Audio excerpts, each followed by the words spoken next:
تو امام صاحب کے والد ثابت کی پیدائش بھی کوفہ کی ہے، اور کوفہ اس وقت فارس کے اندر شامل تھا۔ تو جب امام صاحب کی ولادت ہوئی 80 ہجری میں تو وہ بھی کوفہ میں ہوئی، لہٰذا امام صاحب پیدائش کے اعتبار سے کوفی النسل ہیں اور فارسی النسل ہیں، اور چونکہ کوفہ فارس میں تھا لہٰذا امام صاحب بھی فارسی ہیں۔ ٹھیک ہو گیا ایک بات۔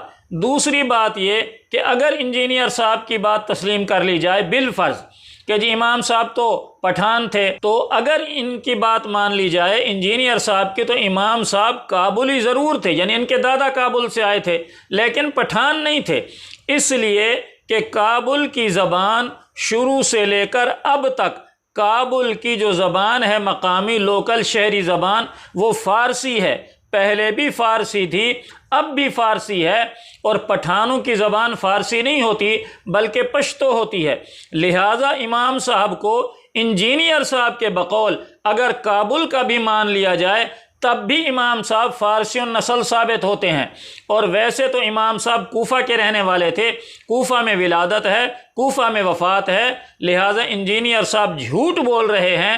امام صاحب نہ تو پٹھان تھے نہ ہی افغانی تھے بلکہ فارسی النسل کوفہ کے رہنے والے تھے۔ اچھا آگے چلیں، پھر انجینئر صاحب امام صاحب کی نفرت میں اور امام صاحب کے بغض میں دوسرے محدثین کو بھی رگڑا پھیر گئے، کہتے ہیں کہ امام ابو داؤد اور امام ترمذی یہ دونوں بھی افغانستان کے تھے۔ امام ابو داؤد اور امام ترمذی یہ دونوں افغانستان کے ہیں؟ میرے بھائی امام ابو داؤد سجستان کے تھے، امام ابو داؤد کے ساتھ سجستانی لکھا ہوتا ہے، امام ابو داؤد سجستان کے تھے، اور سجستان کا شہر آج تو موجود نہیں ہے، یہ بھی فارس کا حصہ تھا، افغانستان کا حصہ نہیں تھا، لہٰذا امام ابو داؤد بھی افغانی نہیں تھے، وہ بھی فارس کے رہنے والے تھے۔ اور امام ترمذی کے متعلق کیا کہتے ہیں انجینئر صاحب؟ کہتے ہیں جی امام ابو داؤد اور امام ترمذی یہ دونوں بھی افغانستان کے ہیں، ترمذ آج بھی افغانستان کا شہر ہے۔ امام ابو داؤد اور امام ترمذی یہ دونوں افغانستان کے ہیں، ترمذ آج بھی افغانستان کا شہر ہے، ترمذ آج بھی افغانستان کا شہر ہے۔ انجینئر صاحب ترمذ آج شہر تو ہے لیکن افغانستان کا نہیں ہے، ازبکستان کا ہے۔ آپ ذرا میپ کھولیے گوگل میپ اور اس کے اندر جائیے، ترمذ دیکھیے، تلاش کیجئے، تو ازبکستان کے اندر تو ترمذ موجود ہے جہاں کے امام ترمذی رہنے والے تھے۔ پٹھان نہیں تھے امام ترمذی اور افغانستان کے نہیں تھے، اور نہ ہی ترمذ آج افغانستان کے اندر موجود ہے، یہ بھی آپ کی جغرافیہ سے لا علمی ہے۔ اچھا انجینئر صاحب کہتے ہیں کہ جی اصل مصداق تو حضرت سلمان فارسی ہے اس حدیث کا، اور اگر کسی کو آپ نے اس کا مصداق بنانا ہی ہے تو پھر امام مسلم کو بنائیے۔ یہ ہیں امام مسلم، قشیریہ آج بھی ایران کا شہر ہے، آپ گوگل پر سرچ کر لیں۔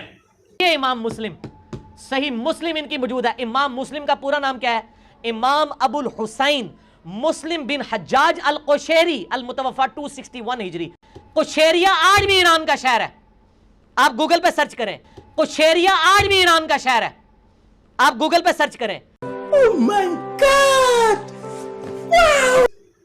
تو انجینئر صاحب امام مسلم کو قشیریہ شہر کا رہنے والا بتا رہے ہیں، اور کہتے ہیں کہ قشیریہ فارس کا شہر تھا، آج بھی ایران میں موجود ہے۔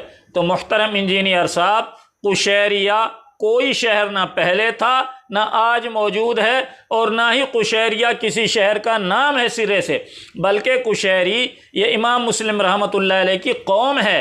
امام مسلم قشیری قبیلے سے تھے، قشیری قوم سے تھے۔ قشیریہ آپ کسی بھی سپیلنگ سے، میں نے بہت تلاش کیا گوگل میپ پر، KUSHERIA QUSHERIA اور مختلف سپیلنگ کے ساتھ گوگل میں سرچ کیا تو قشیریہ نام کا کوئی شہر اس روئے ارض پر موجود نہیں ہے۔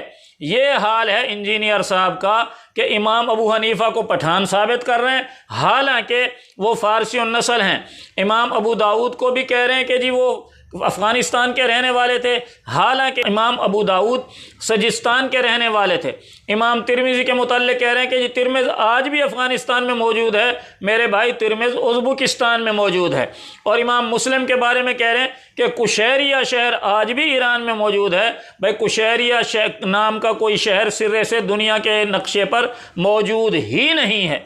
حیرت ہے کہ ایسا بے وقوف آدمی، ایسا جاہل آدمی جس کو نہ افغانستان کا پتہ ہے، نہ ترمذ کا پتہ ہے، نہ فارس کا پتہ ہے، نہ قشیریہ کا پتہ ہے، اور وہ اپنے آپ کو فن خواں سمجھ رہا ہے کہ میں ہی سب سے بڑا اس وقت سکالر ہوں اور میں ہی سب سے بڑا قرآن حدیث کا سمجھنے والا ہوں۔ حیرت بالائے حیرت انجینئر صاحب کے اسٹوڈنٹس اور فالوورز پر ہے، جو اس بندے کو بہت بڑا ماہر حدیث سمجھتے ہیں اور بہت بڑا اسکالر سمجھتے ہیں۔ اللہ تعالیٰ سے دعا ہے اللہ تعالیٰ ہمیں صراط مستقیم کی ہدایت نصیب فرمائے۔ وما علی الا البلاغ۔